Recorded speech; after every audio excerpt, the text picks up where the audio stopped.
सभी विद्यार्थी का स्वागत है आपके अपने चैनल AK क्लासेस में। तो आज इस क्लास में हम लोग पढ़ने वाले हैं क्लास 10th बिहार बोर्ड परीक्षा 2026 के लिए most VVI important objective question पढ़ेंगे। और यह गणित यानी मैथ का टॉप गेस किया गया प्रश्न है। अगर यह टॉप ऑब्जेक्टिव आप लोग पढ़ लेते हैं तो हूबहू आपके फाइनल बोर्ड परीक्षाओं 2026 में इन प्रश्नों में से बहुत सारा प्रश्न लड़ेगा।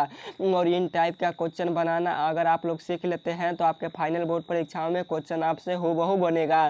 तो चलिए आज का क्लास करते हैं स्टार्ट। और उससे पहले आप सभी विद्यार्थी से एक रिक्वेस्ट है कि आप सभी विद्यार्थी इस चैनल पर नए आए हैं तो इस चैनल को सब्सक्राइब कर लीजिए और वीडियो को लाइक ज़रूर कीजिएगा और अपने दोस्तों के पास इस वीडियो को शेयर करके ज़रूर बता दीजिएगा अपने दोस्त को भी।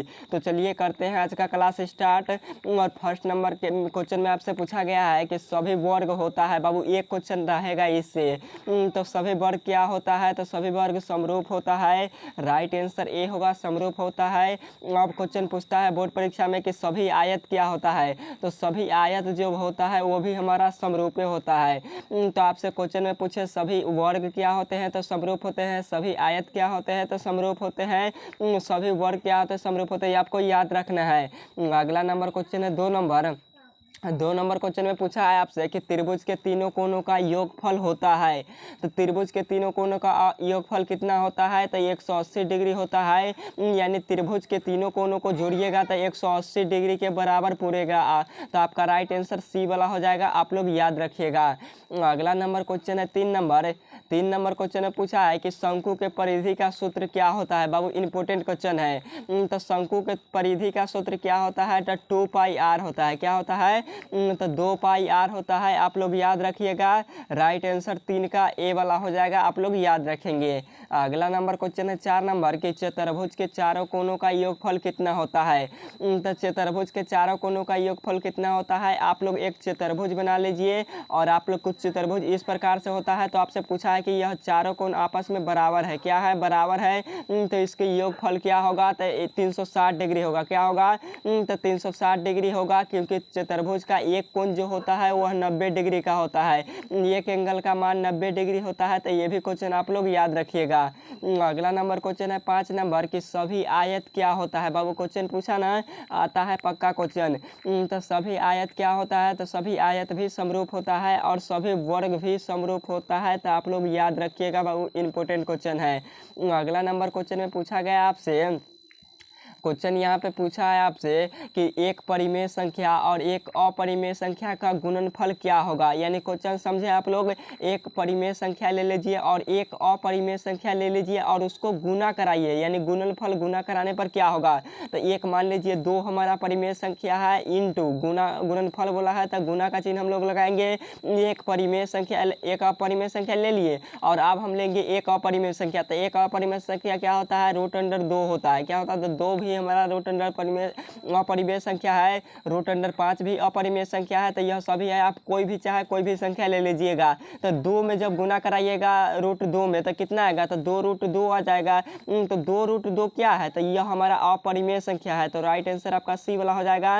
एक परिमेय संख्या और एक अपरिमेय संख्या का गुणनफल हमेशा अपरिमेय संख्या होगा। क्यों? क्योंकि आप लोग समझ गए। अगला नंबर क्वेश्चन है 7 नंबर क्वेश्चन में आपसे पूछा गया है, यहाँ पे कितने नंबर क्वेश्चन में हम लोग थे? तो 7 नंबर क्वेश्चन में आपसे पूछा गया है। हो बहु आप लोग ध्यानपूर्वक देखिएगा इसे।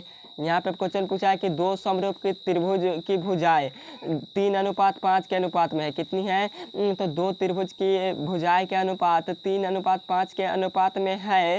त्रिभुज का क्षेत्रफल का अनुपात क्या होगा? आपसे क्वेश्चन में पूछा है कि त्रिभुज का क्षेत्रफल का अनुपात बताइए। तो जब भी क्वेश्चन में आपसे बोलेगा कि क्षेत्रफल का अनुपात बताइए तो आपको भुजाओं के अनुपात पर स्क्वायर लगा देना है। क्या करना है? तो स्क्वायर लगा देना है। तो 3 का स्क्वायर कितना होगा? तो 9 हो जाएगा। अनुपात है तो अनुपात 5 का स्क्वायर 25 हो जाएगा। तो यही आपका राइट आंसर हो जाएगा, त्रिभुज के क्षेत्रफलों का अनुपात है। तो त्रिभुज का क्षेत्रफल का अनुपात कितना निकला? तो 9:25। किस ऑप्शन में है? तो सी वाले ऑप्शन में है। तो राइट आंसर आपका सी होगा। अगर यहीं पे क्वेश्चन में पूछ देता कि अगर त्रिभुज का क्षेत्रफल का अनुपात दिया रहता है और आपसे पूछता कि भुजा का अनुपात बताइए तो आपको रूट लगा देना है दोनों पर। तो यह आपको याद रखना है। अगला नंबर क्वेश्चन है 8 नंबर कि √4 1 है। तो √4 1 क्या है तो एक परिमेय संख्या है। क्यों परिमेय संख्या है? क्योंकि √4 का वर्गमूल 2 निकलता है। सॉरी, यहाँ पे √4 है और √4 का वर्गमूल 2 निकलता है। तो आप लोग जानते होंगे, तो आपका राइट आंसर क्या होगा? परिमेय संख्या, क्योंकि 2 हमारा परिमेय संख्या है। अगर सिर्फ रहता 2 √2 तो 2 हमारा वर्गमूल 2 का नहीं निकलता है, इसलिए यह अपरिमेय संख्या हो जाता है। समझ में आया? अगला नंबर क्वेश्चन है 9 नंबर क्वेश्चन है कि 2 + √3 1 है। तो 2 + √3 1 क्या है? तो अपरिमेय संख्या है। राइट आंसर बी होगा। क्यों अपरिमेय संख्या है? क्योंकि 2 हमारा परिमेय संख्या है, परंतु √3 क्या है? तो अपरिमेय संख्या है, इसलिए इसको भी साथ में अपरिमेय बना देगा। और यह दोनों क्या है? तो दोनों संख्या साथ ही तो है। तो आपका राइट आंसर बी वाला हो जाएगा। समझ में आ गया है? अगला नंबर क्वेश्चन है 10 नंबर क्वेश्चन में आपसे पूछा है कि tan π/3 का मान ज्ञात करें। तो tan π/3 का मान हमें बताना है। तो यहाँ पे कुछ भी नहीं करना है, आपको लिखना है tan पाई है तो पाई आप लिख लीजिएगा, π/3 लिख लीजिएगा। और पाई का मान कितना होता है? तो 180 डिग्री होता है। डिग्री में मान नहीं है तो आपको याद करना पड़ेगा। बटा में 3 है तो 3 लिखेंगे, इसको कटाएंगे, 3 × 18, 0 है तो 0, 60 डिग्री में कट जाएगा। तो यहाँ पे tan लिखेंगे, 60 डिग्री है यह वाला, तो 60 डिग्री हम लोग लिख लिए। अब tan 60 का मान कितना होता है? तो tan 60 का मान √3 होता है। राइट आंसर आपका बी वाला हो जाएगा। समझ में आया? तो आज का क्लास करते हैं यहीं पे एंड, और फिर मिलते हैं नेक्स्ट क्लास में। जो क्वेश्चन बच गया हम लोग पिछले क्लास में देखेंगे। और आज का क्लास कैसा लगा आप लोग ज़रूर बताइएगा कि यह 2026 बोर्ड परीक्षा के लिए इंपॉर्टेंट क्वेश्चन था। अगर यह बनाना आप लोग क्वेश्चन सीख लेते हैं तो आपको काफ़ी हेल्प होगा बोर्ड परीक्षा में 100%। तो बनाना ज़रूर इस क्वेश्चन को सीख लीजिएगा, और वीडियो को लाइक कर लीजिए, शेयर कर लीजिए अपने दोस्तों के पास। बाय, फिर मिलेंगे नेक्स्ट क्लास में। कॉमेंट जरूर कीजिएगा। बाय।